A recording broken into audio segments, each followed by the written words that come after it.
On this episode of the Star Trek Universe podcast, we are discussing Lower Decks 207, Where Pleasant Fountains Lie, right after these words from our mystery sponsors.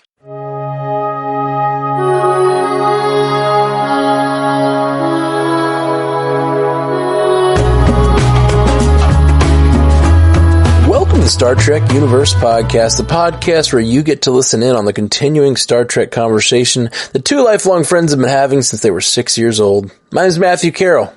I am David C. Robertson. How you doing, buddy? I'm doing okay. Back's a little better this week. Good, good. Yeah, but my asshole's kind of hurting now. Oh, gosh. You know what they say, though, when God closes a window, he opens the door. How you doing, man? Worse now. You can handle a little flare up, you know? I often do. No, yeah, I'm doing all right. Actually, I feel when I do these days, today I played at a wedding today. And when I play at weddings like this, it feels like I am legitimately like tearing my body up for money. Like I just feel at the end of the day, I just feel I'm hurting. Like my whole body hurts. My knees hurt. My back hurts. My legs hurt. Like I just feel really burnt up, but I make more money in that day than I make the rest of the month. Like it's just it's a really good gig. So I do it.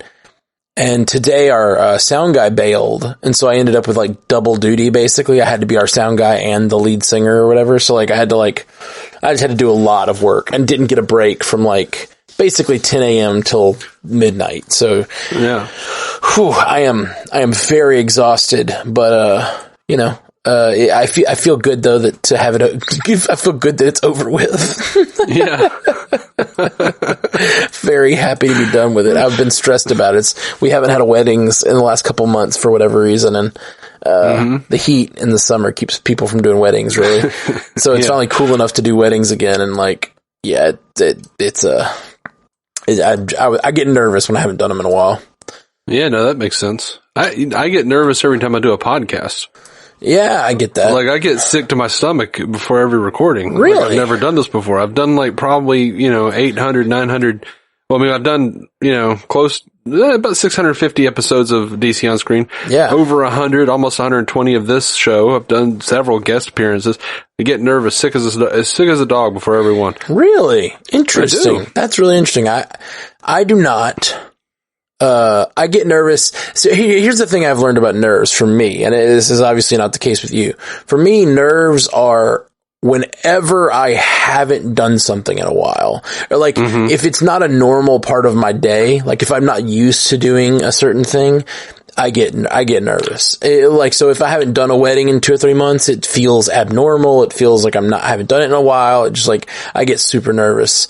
And so the same thing with podcasting. Like if there's a podcast, like a specific podcast I've never done, or if like I'm guesting on one I haven't done in a year or two, like, we recently did a guest spot on a Captain Game Show. Yeah, no. Love. That's a good. Yeah. Love Captain Game Show. Always get really nervous before that one. I'm friends with John. I like John. Yeah, I like John a lot. We covered Lovecraft Country together, actually. And he came on Pandavision to do all of Lovecraft Country with me. And that's awesome. Yeah, he's I like him a lot. He's a really cool guy. I appreciate his affinity for haikus. Dude, I appreciate his like work ethic to make that show. Like the amount of, me and you like to get on the mic and bullshit about whatever TV show we watched today, but like, John puts the work in to make that podcast. Like he's like writing word games every week. Like that's hard work. And it kills me because I don't feel like his show gets nearly the amount of recognition it deserves. I totally agree. I've told him that. I'm like, dude, I feel like it's a great show. Puts a lot of work in, and it's like really great. So if you guys don't listen to that, check out Captain Game Show. It's really fun. Actually, do you want to be on Tuesday? Tuesday. I'll get back to you. I'm not really sure what the hell's going on Tuesday. Okay. Yeah, but, John got me to get 3 pandas together to do it, and then one of the pandas had a death in the family and had to back out. I literally just got that text. So that's unfortunate. You know, they're an endangered species. Yeah, indeed. That chlamydia, man. Oh no, that's koalas. Sorry, koalas have the chlamydia. Why'd you have to go with? No, I would have made the same joke. I didn't know it was koalas. I will say I've been on Captain Game Show, and it's a great time. It's a lot of fun. Oh yeah, it's so much fun. I get really nervous though, just because it's just such a different environment for me. Yeah, and plus there's like not another show, I don't feel like, that could so adequately, you know, broadcast my idiocy. Oh, same. There's always a game where like, I know I should know the answer. Like, it'll be a stupid thing like, name a fruit. And I'm like, I don't know any fruits! Like, my mind cannot come up with a fruit. Like, Dave, you're holding a banana right now. How are you not getting this? Yep, exactly. You got a bowl of grapes in front of you, and I'm like, chestnuts, no! Anyway, so Star Trek Lower Decks, what episode was this? 207, Where Pleasant Fountains Lie. That's an interesting title, to think about this episode and that. The episode is about when, Boimler and Mariner get trapped on a planet with an evil computer. Voiced by Jeffrey Combs, by the way. Oh, I did not catch that. I actually was listening to it and being like, this has got to be somebody, and I'm not placing it though. I love Jeffrey Combs as the Agamas computer. I'll take Jeffrey Combs anywhere. When he's on DS9, I'll take him on Enterprise in the back of a Volkswagen. I just love Jeffrey Combs. So yeah, same. I think he's awesome, and he's great as Agamas here. This episode had two very entertaining plot lines. The evil computer was great, and very Star Trek. Like it all the references felt really good, and all the like, just sort of the concept of the evil computer trying to convince people to be at war for 100 years. Like, It was really good. Of course, the malevolent computer bent on causing destruction is a Star Trek staple. Yeah, exactly. So this like got to play with that in like a funny way, and I enjoyed that. I loved it when they go to the planet and they're like, an AI convinced us to be at war with each other for 100 years. It's so embarrassing. And they're like, well, at least it wasn't supernatural. And then he like looks over and there's like a stained glass thing of them worshiping the computer, you know? Yeah. Oh, it's so silly. Have you seen Star Trek fans wearing the shirt that says, I am also played by Jeffrey Combs? No, I haven't. That's funny. Yeah, it's been kind of going around Trek Twitter. It's good. I like it. Yeah, that's great. That was great. And the Billups storyline, like, I feel like this is the first Billups focused episode we've gotten, right? Well, yeah, but you know, there was that line from Second Contact where he said talking to a woman is his final frontier or something like that. It was I've got it written down here. They're talking about how he doesn't know how to talk to women. Knowing how to talk to women is kind of that guy's final frontier. So that kind of nice. Yeah, we have a reason. But like that's such a big leap from there to what they end up with. And it's like such a silly concept. A world where first off, I absolutely love the description of this planet. Oh, is that planet where there were dragons, so all those Ren Fair types colonized it? Yep. And it sounds really dumb, but as we exist in this time of geekery, I think it is now totally plausible. Oh, 100%. So much sense. Yeah, no, it totally makes sense. That is exactly that's why Earth is a paradise, because all the Ren Fair nuts went to this other planet. Yeah. It feels a little, and then in a good way, it feels a little like Orville to me. Like, like the fact that there are still Ren Fair types and like, I don't know, geeks in the future. Like that felt realer to me than most of the things in Star Trek. I think it seems like about half of the crew on TNG were Ren Fair nuts because they were always in the holodeck, you know, with all. Yeah, that's true. With that kind of shit. It's like, Barkley's totally a Ren Fair nut. Yeah, but it's like, I don't know, but that's like the common form of entertainment. Like everybody's going in for these simulations, I don't know. Yeah, screw you. We're going to go to a planet with actual dragons. Yeah, it's great. But yeah, no, I enjoyed it. I felt like this episode felt very Star Trek. Yeah, agreed. And I felt like there were a lot less gut laughs. I didn't actually have really any gut laughs upon viewing it. In retrospect, it's funnier. I had a few, like, I don't know. I really like, no! Billups loves his virginity! There's a couple really good, just like, yell out lines. But I felt like this one was like more of like a quiet amusement. Like, it was funny. It was just, like on TNG when something like sexually racy or embarrassing would happen and Picard would look uncomfortable and then look at Riker and Riker would just quietly smirk. That's how I felt this entire episode. Yeah. Where it was just like, okay. I don't know. There were a few lines that got me. Like, haha, you're too late. My royal guards are trained from birth to skip foreplay. Yeah, and I just thought, like, from birth. Yeah. You don't want to dust off that statement too much, right? No, it's like I don't know, like different situations, but it gave me some real like Monsieur de la Souche vibes. You know what I mean? I don't know what that is. Oh, do you know? How do you say his name? Moliere. He wrote The School for Wives. He was a French playwright. I don't. It's a good play. It's about this guy who basically he wants like a perfect wife or whatever. So he adopts like a little girl, like a 4-year-old girl, and he like gives her to a nunnery, and they raise her until she's 17, and then he like puts her up in one of his houses. And there's a little bit of it's a farce, He calls himself Monsieur de la Souche, but like he's got like another name that he uses, and he like no one knows who Monsieur de la Souche is necessarily. But he's got her locked up in this room because he doesn't want her to have sex or cheat on him or nothing. So, but she starts talking to this guy.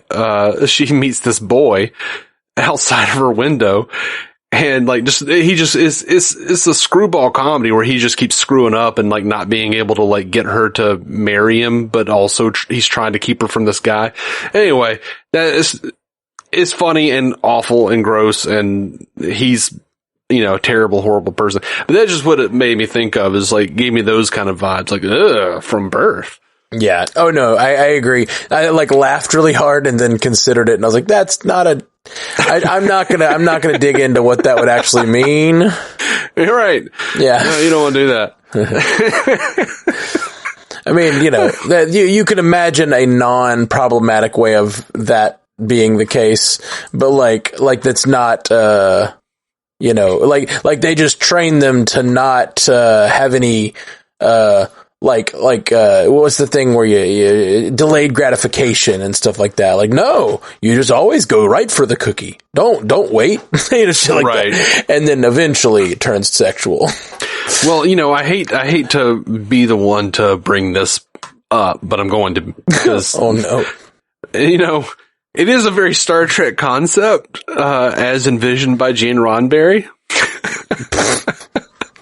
Because like when you go to like read shit that he's written, like just such as that prologue that like notes from Captain Kirk or whatever, and the Star Trek the Motion Picture novel. This is also, by the way, the one where he says that he prefers women and that he would never be with Spock because right. Because he would never be with someone who only mated for 7 years. He talks about how his name is James because he was named after his mother's first love instructor. Like, there are all these like little weird like mentions throughout Roddenberry's canon about like, being a kid and kind of growing up in this like sexually free environment and stuff. Like, right. There's a lot of weird stuff with Roddenberry. Anyway. So it is kind of Star Trek. is what I'm saying. Yeah, sure. Oh man, okay. So Troubling. I liked the line, "You can run your full diagnostic all over my bottom up." Yep. It's real good. Yeah, real good. I laughed at that one because I like dirty things. It was that, but I like completely absurd things that sound dirty like that. Yes. Yeah. It's real good. Real funny. It's almost as good as things that just sound dirty but don't make any damn sense. Like, that's my favorite. But I feel like that's what that was. But no, I mean, she says you can run your full diagnostic along my bottom up, you know? yeah. I mean, what that means. You can infer if you want to, but Well, you know what that the means. actual statement doesn't mean anything. I think my favorite line was, we need to get outside your comfort zone, but I love my zone. It's so comfortable. I really liked after she thinks he's dead, she's like, I should have never pushed him out of his comfort zone. He'd still be alive and comfortable. And then the wrap up of that storyline where she's scared and says, I guess sometimes you're just gonna seem like you died. And that's what Starfleet is. And he says, that's Starfleet. Yeah. Oh, chipper. I don't know. I look forward to seeing Billup's mom again because it seemed like they were hinting that she'll be back, obviously. Yeah. She had a real Waxana for sure. vibe to her. For sure. And I think most shows could benefit from the occasional meddlesome broad. All right. You know, a real busybody. I know Norm passed away this past week. But you don't have to fully inhabit. You don't have to make up for the lack of Norm on the earth. No, I'm not. The world could really use a meddlesome broad. Like it's very Norm Macdonald. No, I liked, I liked her, and it's just it's funny because of its inversion of the trope of like, the mother who comes in's like, how can I trick my son into having sex? And just the entire concept is funny. I liked when Rutherford ran into his room and said, "Oh no, Billups, did your kingdom come?" Oh, I loved it. But yeah, no, I don't want people to get the wrong idea. A busybody on a show can be anybody. Don Knotts on the Andy Griffith Show was one of the busiest bodies. Yeah. And, he was fantastic at it. I just wanted to say meddlesome broad because I thought it pissed people off, and that's my favorite thing. Yeah, I know. I said it because I thought you would laugh. That's the only reason I said it. I know. I know you don't really, you like to say things that would piss people off. You don't actually like to piss people off. No, I feel bad when people actually get upset. I'm like, don't do that. And then I would go along my day because I don't actually care. Like, we were just playing. It's fine. But no, I liked her. I liked the whole concept of that race and, the whole Ren Fair people taking over a planet because it has dragons just rings so true, and I absolutely love it. I loved that they called all of their shit after the Dragon's Breath drive or whatever. Yeah. He's like, don't do that. Rutherford tries to just freestyle that. He's like, well, what about the elf manifold? He's like, don't do that. Yeah. I liked Billups though, who's that guy? Who's the guy? Paul Shearer, right? Paul Shearer, that's right. And, the guy from the League, and his wife played his mother on here. Oh, funny. That's June funny. Raphael, whatever her name is. Well, yeah, June Raphael. What is her name? It's something June Raphael, I think. Yeah. I don't remember. June Diane Raphael, yeah. There we go. There we go. She also does a podcast with him. That's right. Are they married, right? They're married. Okay, Life, yeah. I remembered that. IRL, as the kids say. I listened to their bad movie podcast, whatever that's called. That they do with Jason Matsukas. Yeah. I'm forgetting the name of it right now, but How Did This Get Made? Is that right? That's it. Really good show. A really good concept in general, like finding movies and be like, how in the hell did this get, like, how did this just ever exist? It's funny when you, like, I don't know, when you go, when you watch these movies that like have glaring problems, and you're, especially for me, it's the writing. Like when writing has just like clear, obvious problems that like they don't logically line up and make sense. Like I'm always just like, how did that make it onto the screen? How did it go through all of the people that the script had to go through and still make it onto the screen without fixing that problem? Too many cooks usually. Maybe. I don't know. I was reading that article today. James Marsters came out talking about, it wasn't much new information, but about how, about the Joss Whedon situation and his, mistreatment of people on his sets or whatever. This is, Spike. Yeah. Okay. I was thinking of the guy that played, that was in Superman, the guy Cyclops. Yeah, that's James Marsden, right? Yeah, I can't keep up. And then there's the little guy who was on Step by Step, and I think his name is Jason. Yeah, that's James Marsden's brother. I met him last month. That's weird. Yeah, it is weird. But he played Max on a Goofy movie. Yeah. And I've told the story on, I think, the MCU cast, but I went to a con and he was one of the guests, like, would like signing autographs, because he's been like a con. He's been like 100 different animated people, so he's like signing autographs as Jason Marsden. Right. Anyway, he was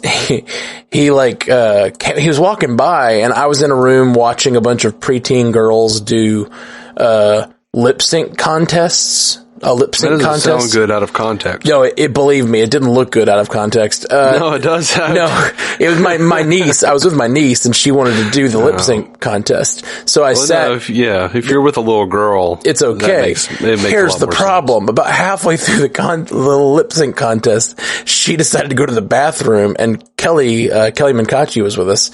Kelly decided to take her to the bathroom, and then I didn't think anything of it. I was like, all right, cool. I'll see you in a minute. And then they got up to leave. And then I looked around the room and realized I was in a room with all preteen girls. A lot of them in tiny, like, anime outfits and skirts and stuff, and like doing weird, anime dances. And I was the only male, and I was by myself in this room.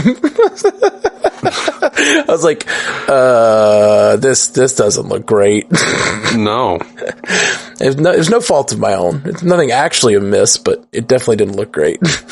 Yeah, like the guy who accidentally took a smoke break outside of the playground, the elementary school playground. And then he looks over and there's a cop just staring at him like, like, no, you don't understand. It's different, you see. I didn't look. That was my real sin. I didn't look because I didn't know it was there. Well, so anyway, they're doing this lip sync contest, and one of the girls decides to do one of the songs from a Goofy movie. The final song, the one that they do at the end of the movie. If we listen to each other's heart, that song. Okay. Anyway, so have you seen? Remember the song? Do you know the movie well? I don't know if you remember the movie well. Not well. I saw it once when I was an appropriate age for it. The big resolution to the movie is that like Goofy's been trying to teach his son the perfect cast. Okay. It's like his perfect cast that he does. It's like this very overly complicated cast before he's fishing. And, I remember that vaguely. They end up on stage with Powerline and he's like, Dad, do the perfect cast, and so Goofy does it, and then Powerline mimics him, and they all learn the perfect cast, and it's the new dance craze. That's how the movie resolves. Anyway, so this girl's doing that song.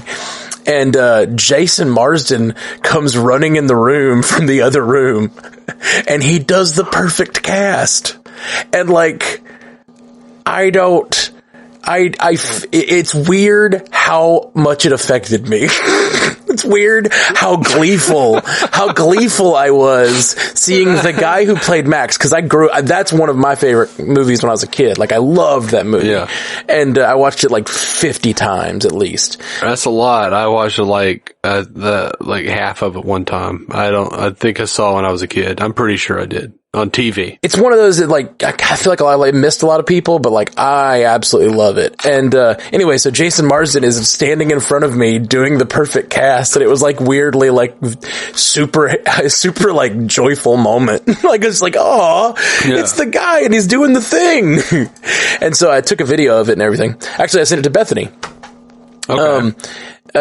And so, I walk over to him afterwards, and I'm like, dude, that was so much fun. I've been to cons, I've been to panels and stuff. That was the most fun I've ever had, because it was so unexpected, and I just didn't. It's great, man. It's super cool of you that you jumped in there and did that. And he was like, oh, thanks, man. I just learned it. And I was like, what? He's like, yeah, I learned it from TikTok. Oh, God. Which I thought, he's like, that's the first time I've ever done it in front of people. And I just thought it was like the weirdest, like, another weird serendipity thing that I was like, I got to see him do the perfect cast for the first, I don't know. It was weird, and I liked it. It was really fun. Yeah. Now, I didn't see it in theater, but, I did watch, I think, either, rental or on TV or something. And what I liked about it was, I used to watch Goof Troop, and I liked the idea that they were aging up the characters, that they were continuing the continuity, right? But now, like, they were, teenagers. I like that kind of stuff. What was the James Marsden thing? What was that? What was Spike saying about Joss? Oh, he was just talking about how apparently, and this story is old. Apparently, apparently Joss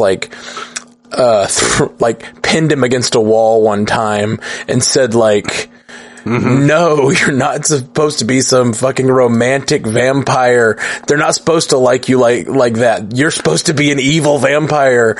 Like, and he was like, apparently Joss was just like, no, I was like, no. I remember it, he was livid. Yeah. No, Joss was very angry, and he was like, no, they're not supposed to like you. Which I always heard that story that that Spike was only supposed to be on a short number of episodes and then die, and then they kept bringing him back because the audience loved him so much, and he's like everyone's favorite character.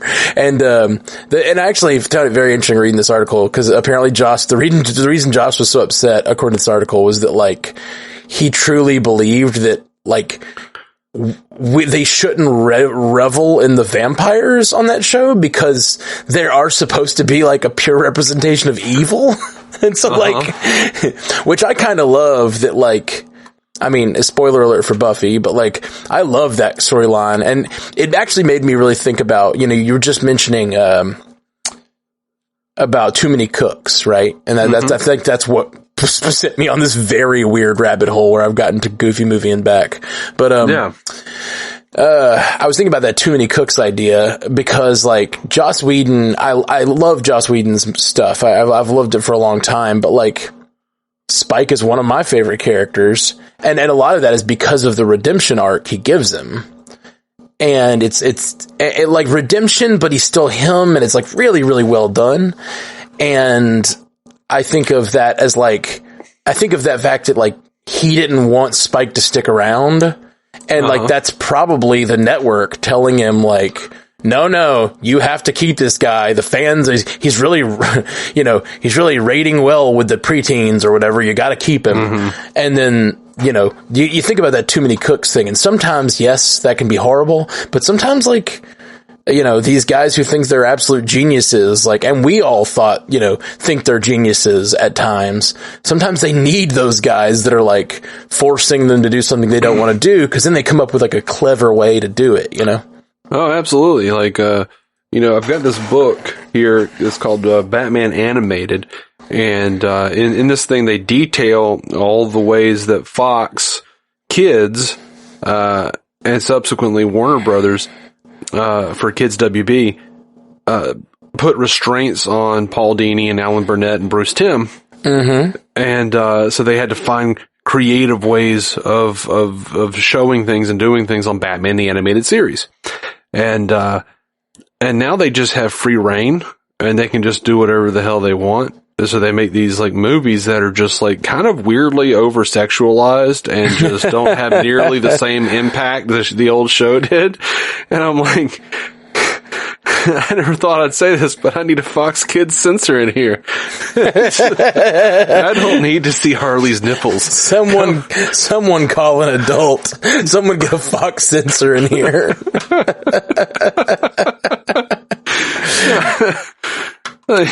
Yeah. That's interesting. I really do think that often those, I mean, it's not a new concept, but I think those, restraints lead to creativity. Like that's what creativity is in a way. It's like finding a way around a problem. You know, you want to say something, but then you've got this restraint and how can you make that happen? And I love that. I actually think like, I just finished the Star Trek albums. If you haven't heard them yet, check it out on Spotify. They're called Earl Grey Hot and Save Each Other. I just finished those albums and like, something I've learned is like, if I have this restraint of like, I am going to write a song and it has to be about this episode. Then I can finish a song. You know what I mean? Like, it's like, I'll go a year or two sometimes without writing a song, but that 20 weeks in a row where we did all those episodes on the podcast and I wrote songs, like, I wrote 20 songs in 20 weeks, it was just like every week was a new thing. And I even wrote a couple bonus songs in there about other stuff while I was doing all that.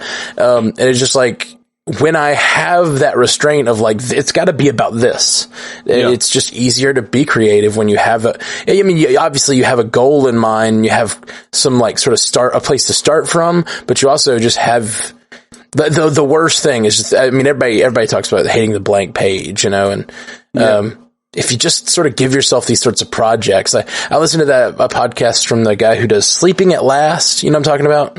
No, I don't think so. There's a band called Sleeping at Last, and I forget the guy's name. But it is like the band is one guy. It's like one of those, it's one of those stupid bands like that where it's one guy, but he calls himself a band. And it's just Sleeping at Last. By the way, check out The Garage on Spotify. Hey, it's one of those bands. Yes, it is. That's the joke. But no, Sleeping at Last is like, this band, and he just like does a lot of those sorts of albums. Like he'll do, I'm going to do a song about each of the planets, and he like writes a song about each of the planets in our solar system. And then he writes a song about, he recently did a whole thing on the Enneagram. You know what Enneagrams are? They're like personality types. So he wrote, there's 9 personality types according to the Enneagram thing. So like he wrote a song for each of the personality types. Just, it's just like that kind of stuff I really get into.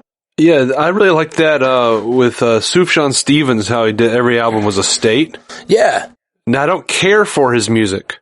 Yeah, except he only did 2, I think. Yeah. I don't care for it, but I like the idea. Actually, Spencer, our good buddy, just told me about Sufjan Stevens just put out an album that it's all about movies. He wrote, I guess, a whole album, and each track is based on a different movie.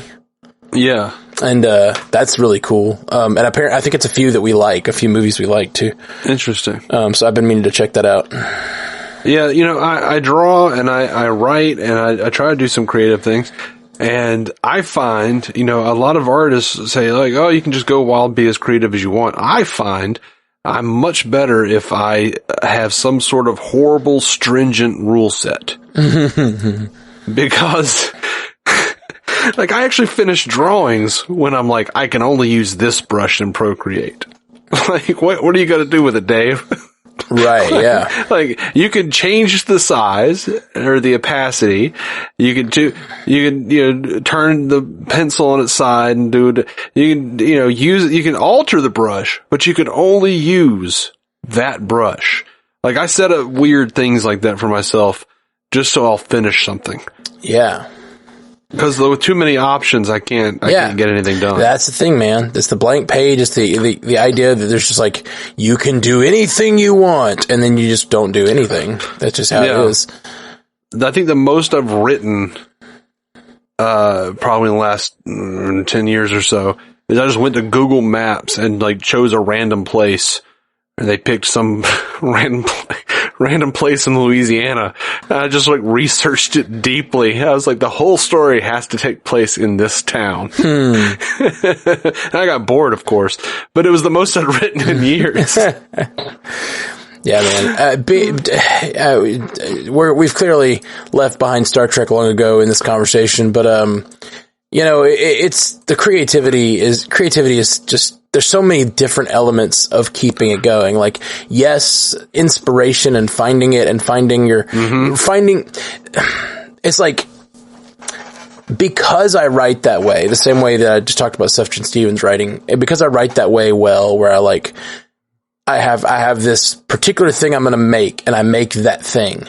I sometimes don't think of myself as a creative person, because I'm not just like, my stuff doesn't come from nowhere. I kind of need like a guiding thing it feels more like putting a puzzle together to me. Yeah. Than it does, just like creating, like blank canvas, throwing paint at it, you know? It's like, it's more like, I have a goal in mind, and there's just puzzle pieces, and I have the language and the way that I know that chorus structure works and stuff, you know? And so, but that's just one part of it, though. Like, you also have to have that like stick-to-itiveness or whatever, like the grit to be like, all right, I'm gonna actually finish this thing. I'm gonna get through this album.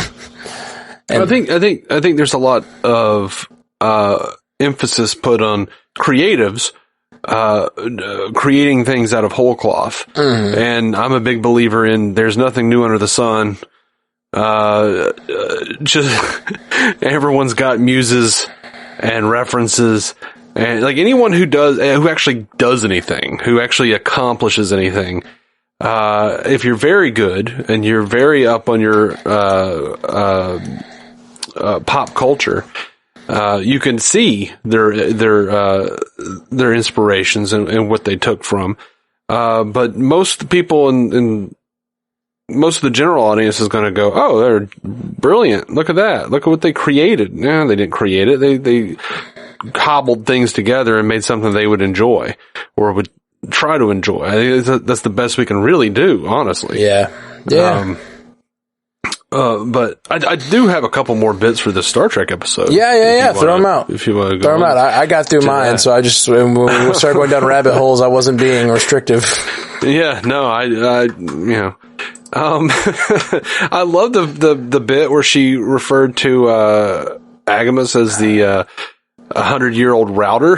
Yeah, that was really funny. And I loved it because the whole time Agamas was trying to get to a computer port, I kept thinking, I can barely keep my phone from trying to pair with every device in my damn house. Does Agamas not have Wi-Fi? Like, is he not just pairing with everything? I don't know. It was weird to me. Well, I think often those things like Bluetooth, for instance. Yeah. You gotta have a password. Yeah, you gotta have a password, or you have to both things have to agree to connect and stuff. Yeah. But sometimes if you go in wired, you just have access, you know? Mm-hmm. That's right. Even computers require consent, kids. That's right.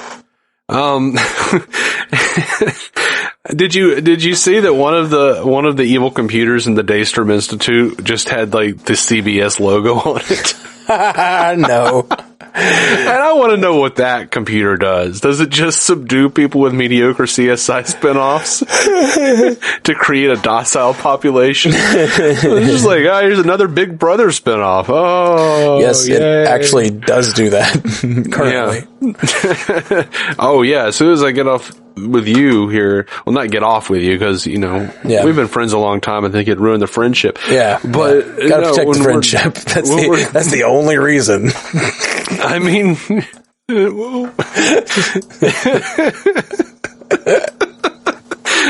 you gotta protect the friendship.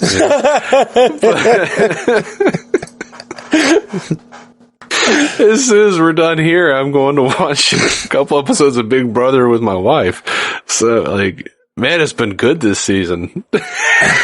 Good. I'm glad. I hear good things, mostly just from you. Yeah, it's a shitty, reality show, but it's better than a shitty reality show. You know what I mean? Like, it's right. It's a little better than most of them, I find, and it's entertaining.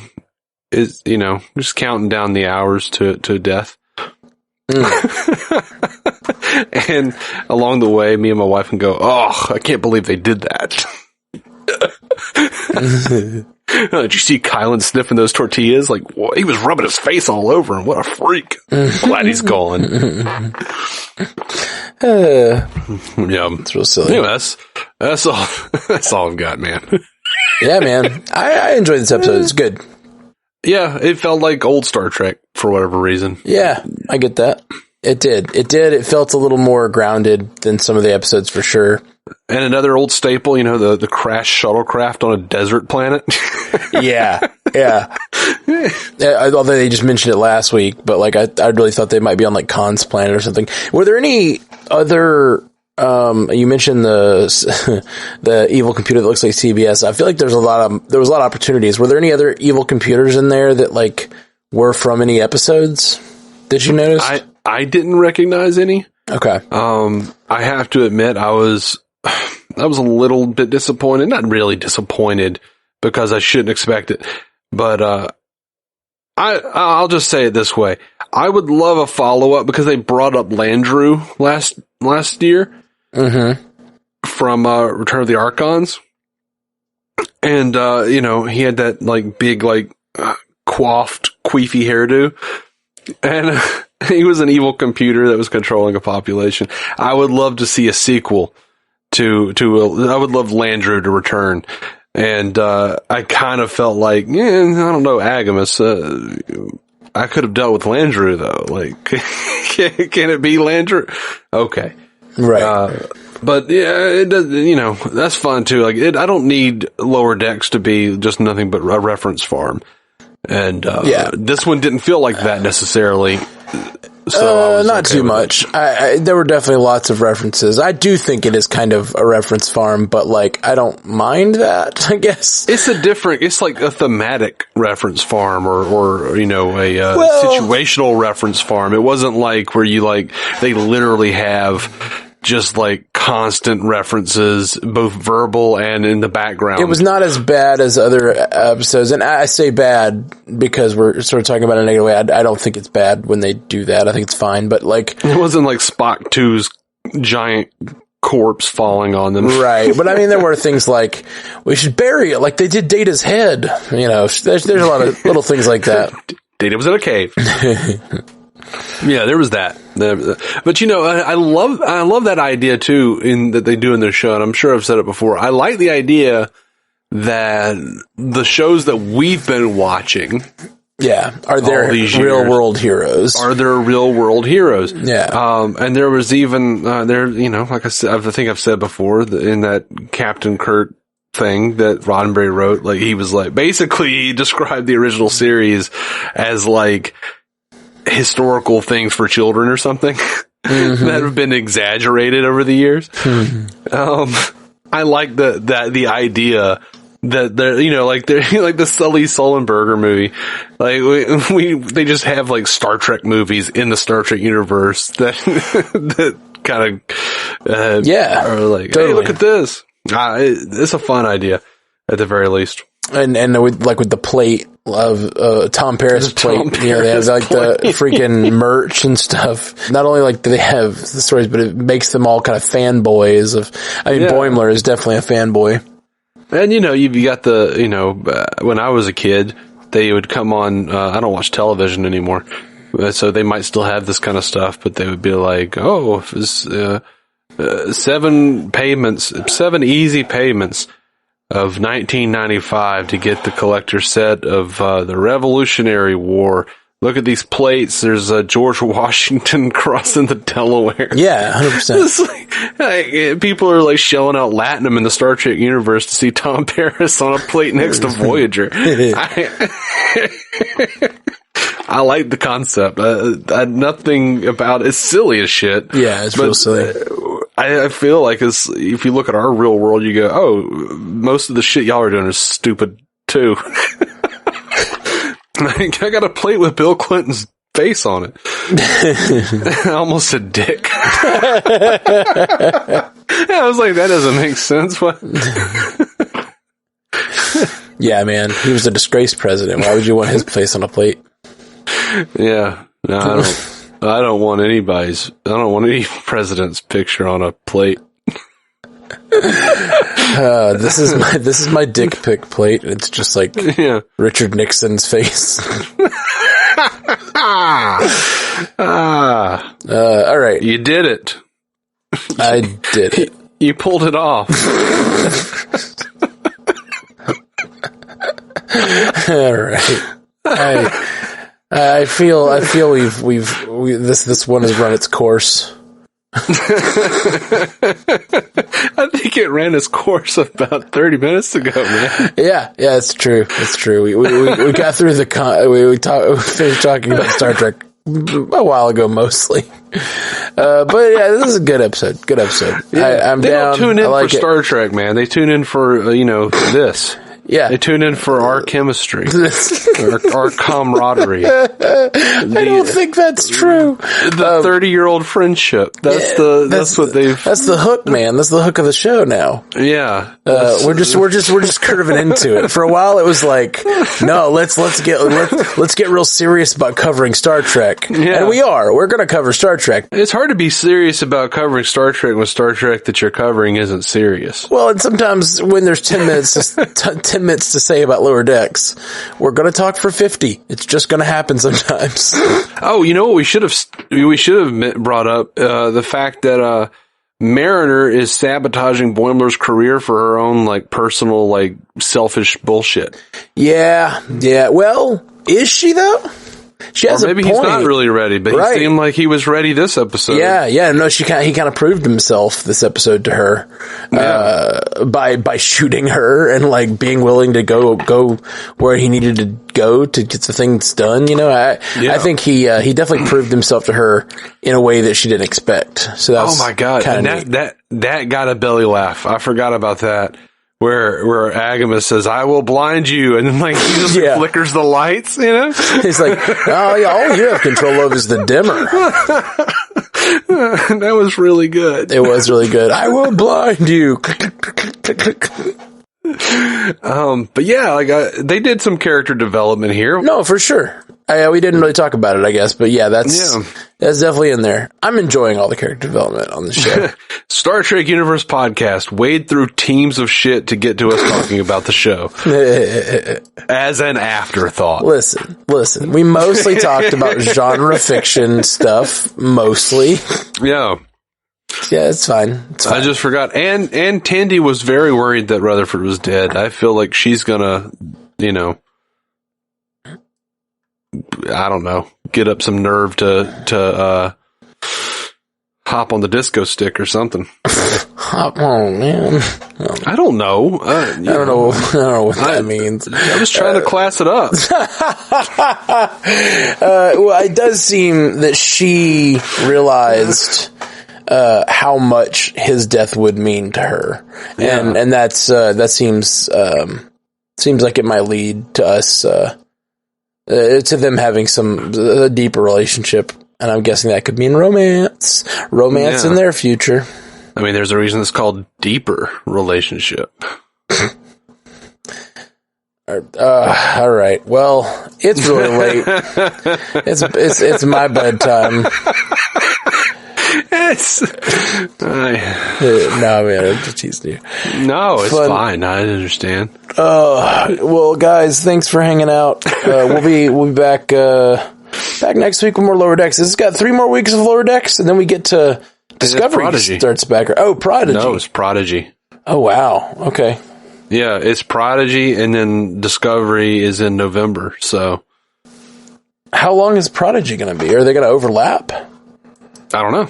I haven't paid attention to the dates. Seems like, I mean, if Prodigy starts in 3 weeks, then in November will only be like a week or two after that. So yeah, I mean, they've lined it up with a pretty tight schedule because by the time Discovery ends, Picard will be out. Man, it's crazy, man. It's crazy. Yep. All right, guys. Well, I'm Matthew Carroll, and it's been good talking to you guys. I'm going to redo that. That was weird. That was weird. I'm sleepy. I'm sleepy. I think you should keep it. All right, I'll keep it. Bye, guys. Jolan True. Live long and prosper. Thank you for listening to the Star Trek Universe Podcast, a Stranded Panda production. If you'd like to hear more from David C. Robertson, check out the DC On Screen podcast or maladjusted.tv for his web videos. If you'd like to hear more from Matthew Carroll, check out the Marvel Cinematic Universe podcast or listen to his music. Just search for Matthew Carroll anywhere you get music.